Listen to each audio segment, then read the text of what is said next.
ಕರ್ನಾಟಕ ನಾಡಿನ ಸಮಸ್ತ ಜನತೆಗೆ ಕರ್ನಾಟಕ ವೀರಶೈವ ಲಿಂಗಾಯತ ಅಭಿವೃದ್ಧಿ ನಿಗಮದ ಅಧ್ಯಕ್ಷನಾಗಿ ನಾನು ಇವತ್ತು ನಾಡಿನ ಅತ್ಯಂತ ಶ್ರೇಷ್ಠ ಹಬ್ಬಗಳಾದ ಒಂದು ಹಬ್ಬ ನಮ್ಮ ಯುಗಾದಿ ಅಂದರೆ ನಮಗೆಲ್ಲರಿಗೂ ಒಂದು ಹರ್ಷ.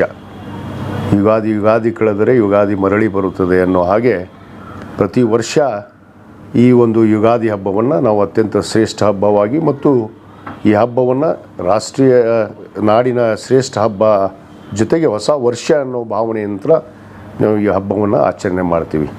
ನಮ್ಮ ಭಾರತ ದೇಶದ ಒಂದು ಸಿದ್ಧಾಂತದ ಅನುಗುಣವಾಗಿ ನಾವು ಯುಗಾದಿಯನ್ನು ಹೊಸ ವರ್ಷವಾಗಿ ನಾವು ಇವತ್ತು ಪರಿಗಣಿಸುವಂಥದ್ದು. ಆದ ಕಾರಣ ನಾನು ನಾಡಿನ ಸಮಸ್ತ ಜನತೆಗೆ ಈ ಯುಗಾದಿಯ ಹೊಸ ವರ್ಷದ ಶುಭಾಶಯಗಳನ್ನು ಕೋರುತ್ತಾ ಇದೇ 19ನೇ ತಾರೀಕು ಈ ನಾಡಿನ ಈ ಒಂದು ಯುಗಾದಿ ಹಬ್ಬವನ್ನು ಸಂಭ್ರಮದಿಂದ ಆಚರಣೆ ಮಾಡೋದ್ರ ಜೊತೆಗೆ ನಮ್ಮ ನಾಡಿನ ಇನ್ನೊಂದು ಪವಿತ್ರವಾದ ಶ್ರೇಷ್ಠವಾದ ಹಬ್ಬ ತಿಂಗಳ ಪರ್ಯಂತ ಏನು ಮಾನವ ಕುಲದ ವಿಮೋಚನೆಗೆ ಮತ್ತು ಮಾನವ ಕುಲದ ಕಲ್ಯಾಣಕ್ಕಾಗಿ ಇವತ್ತೇನು ಒಂದು ತಿಂಗಳ ಉಪವಾಸವನ್ನು ಆಚರಣೆ ಮಾಡಿ ಇವತ್ತು ರಂಜಾನ್ ಹಬ್ಬವನ್ನು ಆಚರಣೆ ಮಾಡ್ತಿರುವಂಥ ನಮ್ಮ ನಾಡಿನ ಮುಸ್ಲಿಂ ಬಂಧುಗಳಿಗೂ ಕೂಡ ರಂಜಾನ್ ಹಬ್ಬದ ಶುಭಾಶಯಗಳನ್ನು ಕೂಡ ಈ ಸಂದರ್ಭದಲ್ಲಿ ಕೋರ್ತೇನೆ.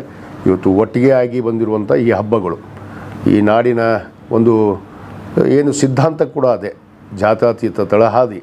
ಆ ಜಾತ್ಯತೀತ ತಳಹಾದಿ ಮೇಲೆ ನಾವು ನಾಡಿನ ಎಲ್ಲ ಶ್ರೇಷ್ಠ ಹಬ್ಬಗಳನ್ನು ಇವತ್ತು ಯುಗಾದಿ ಆಗಿರ್ಬೋದು, ರಂಜಾನ್ ಆಗಿರ್ಬೋದು, ಇವತ್ತು ದೀಪಾವಳಿ ಆಗಿರ್ಬೋದು, ಎಲ್ಲ ಹಬ್ಬಗಳನ್ನು ನಾವು ಎಲ್ಲರೂ ಕೂಡಿ ಆಚರಣೆ ಮಾಡುವಂಥದ್ದು ಇದು ನಮ್ಮ ನಡೆದು ಬಂದ ದಾರಿ. ಆದ ಕಾರಣ ನಾವೆಲ್ಲರೂ ಸಂತೋಷದಿಂದ ಈ ಯುಗಾದಿಯನ್ನು ಮತ್ತು ರಂಜಾನ್ ಹಬ್ಬವನ್ನು ಆಚರಣೆ ಮಾಡೋದ್ರ ಮುಖಾಂತರ ಎಲ್ಲ ನಾಡಿನ ಸಮಸ್ತ ಮನುಕುಲಕ್ಕೆ ಇವತ್ತು ಮಾನವೀಯತೆಗೆ ಎತ್ತಿ ಹಿಡಿಯುವಂಥ ಕೆಲಸ ಮಾಡೋದ್ರ ಜೊತೆಗೆ ನಾಡಿನ ಘನತೆ ಗೌರವವನ್ನು ಹೆಚ್ಚುವಂಥ ಕೆಲಸ ಮಾಡೋಣ.